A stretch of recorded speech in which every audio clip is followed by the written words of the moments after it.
bien, là, c'est bien pour toi. C'est nickel. Franck, c'est quand tu veux.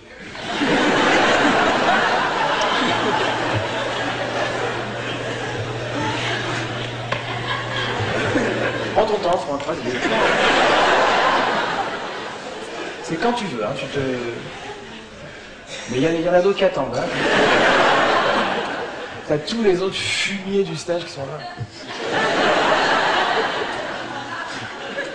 Non mais blague à part, quand vous l'avez jamais fait, c'est pas logique de courir tout droit. Voilà, puis à un moment, il faut y aller, quoi, ça devient ridicule. Donc, là, vous faites un pas, là c'est...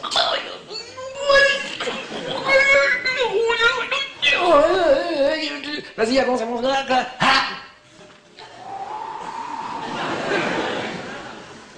Ouais.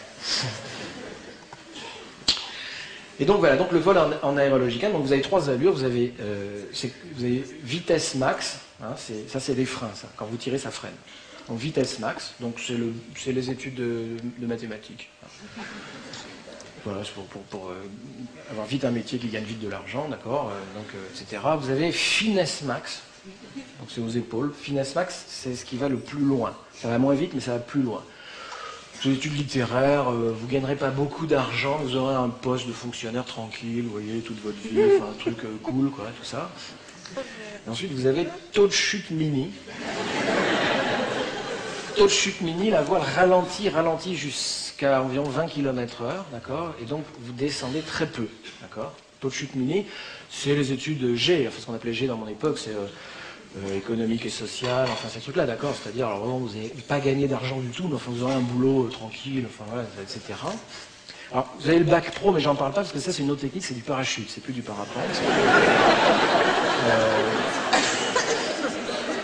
L'idée du bac pro, c'est d'arriver en vie jusque dans l'exclusion, dans l'héroïne.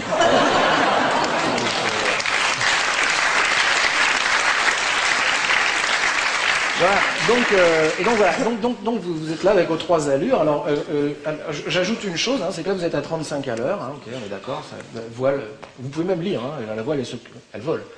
Donc vous êtes à 35 à l'heure, là vous descendez à 25, c'est ça, là je vous rappelle que là vous êtes à 20 à l'heure, avec taux de chute mini. Alors, on ne continue pas à freiner, hein. Ça. Parce que la voile, si vous voulez, elle est comme ça. Là, vous lui tirez sur les freins, vous dites, ok, je ralentis, d'accord. Et hop, vous continuez. Bon, d'accord. Là, si vous continuez, la voile va dire, c'est comme tu veux. Enfin, moi, au niveau des filets d'air, il y a un moment, ils vont arrêter de passer au-dessus, ils vont tous passer en dessous. Ça s'appelle un décrochage. Très, très désagréable.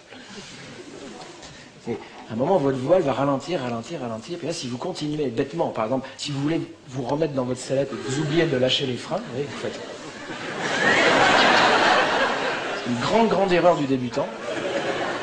Là, votre voile va faire OK. Et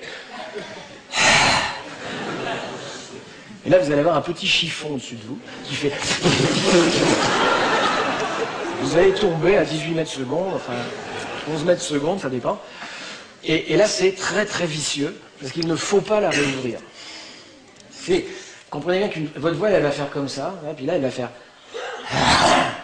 Vous allez tomber sur le dos, et là, vous allez tomber à 11 mètres secondes. Et alors, cette espèce de fumière de voile de merde, il faut surtout pas lui redonner la main. Parce qu'une voile qui est en train de tomber à 11 mètres secondes, si vous lui dites « Ok, je lâche tout, revole », elle va revoler.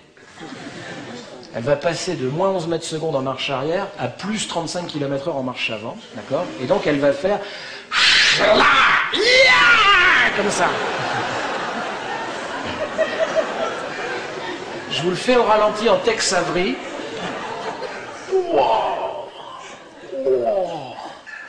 Oh putain. Oh. Là elle s'arrête.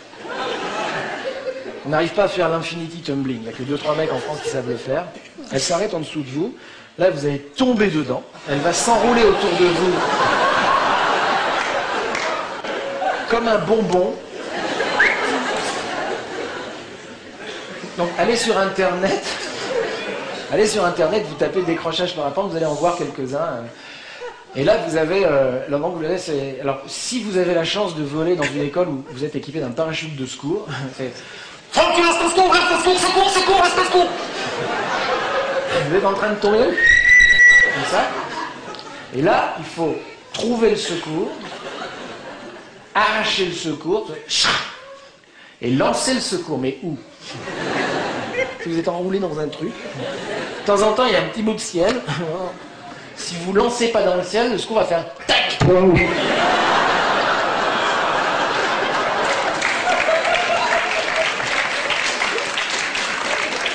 Mais bon, si vous arrivez à lancer le secours, ça va. Donc décrochage, non. Alors donc il faut tenir la voile. En fait, il faut la tenir décrochée. Le temps que vous repassiez dessous, je vous rappelle que vous êtes comme ça, couché sur le dos et qu'elle est derrière. D'accord? C'est pour ça que les femmes ont beaucoup de mal, parce que c'est monstrueusement physique. C'est-à-dire qu'il faut maintenir 30 mètres carrés qui veulent revoler. D'accord? Et donc il faut attendre qu'elle repasse au-dessus de vous, en faisant comme ça. Et là, quand elle est au-dessus de vous, vous pouvez faire « Mais alors doucement !» Tu vois, putain, il y a 200 kilos dans chaque bicep. Et là, il faut surtout pas faire tac. Hein. Et là, elle va rouvrir, comme ça, elle va faire une abattée, mais plus gentille. Enfin voilà, le décrochage, pas sympa. D'accord. On étudiera le décrochage tout à l'heure, on verra à quoi ça correspond. Et donc on arrive, donc si vous... Alors, on va faire un entracte. Hein, oui. D'accord, donc je termine, on va jusqu'au bac, ça vous va? Et donc, on est presque arrivé. Alors la grande astuce d'une scolarité calme, une scolarité réussie, je l'ai compris grâce à ma mère, il faut manifester un amour de la culture. C'est très fumier comme truc. Il y a un chercheur qui s'appelle Bernard Charlot qui a montré ça. Il s'est rendu compte qu'en faisant semblant de travailler sur la réussite, sur l'échec scolaire, en fait, on avait toujours travaillé sur les conditions de la réussite scolaire. On avait très peu travaillé sur l'échec scolaire. Et il a compris un truc essentiel, c'est que la réussite scolaire est directement liée à votre rapport désintéressé ou ludique au savoir. Vous comprenez ce que ça veut dire? Ça veut dire que plus vous avez un rapport désintéressé au savoir, c'est-à-dire je vais à l'école, mais je m'en fous, c'est pas du tout pour bosser dans la vie, enfin je papa à 2 usines, enfin il n'y a pas de... Plus vous avez d'excellentes notes à l'école, plus vous êtes dans un rapport instrumental au savoir, c'est-à-dire il faut bien travailler à l'école pour avoir un métier, hein, plus vous avez des notes de merde. Et donc curieusement, ce sont plutôt les classes sociales favorisées qui développent un rapport ludique au savoir. Je trouve Flaubert, mais éclatant. Ah, je kiffe grave Proust.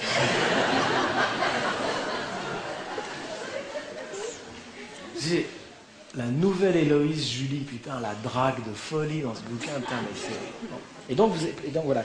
Et donc, alors, il y a des exceptions. Charlot a montré qu'il y a des gens, des classes populaires, y compris des gens qui vivent à 5 dans un appart, enfin, des gens qui ont vraiment des mauvaises conditions.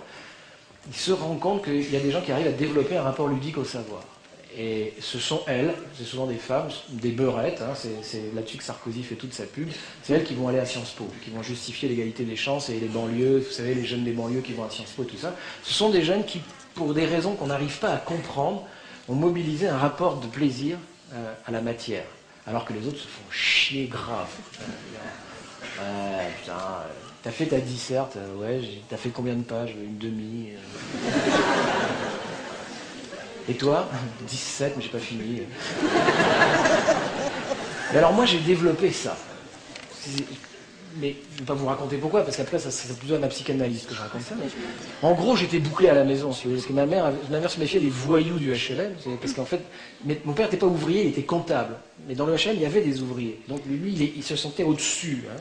Et donc il voulait surtout pas que j'aille jouer avec des moins, il voulait jouer plutôt avec des plus, mais il n'y arrivait pas. Hein. Donc j'étais bouclé. Et donc quand vous êtes bouclé, vous ne pouvez pas sortir. Vous avez vos potes qui jouent au foot, bon, vas-y enculé bâtard, passe-moi la balle. Moi j'étais là, Julie, la nouvelle Héloïse, enfin voilà, les trucs.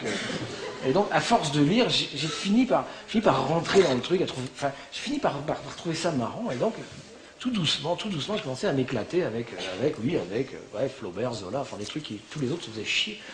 Et donc ça c'est assez mystérieux. Et alors quand vous arrivez à montrer ça à la prof, vous avez tout gagné. Tout gagné. Je le dis aux jeunes qui vont passer leur bac ici ou aux parents qui ont des ados, si vous arrivez à ça, vous avez tout bon.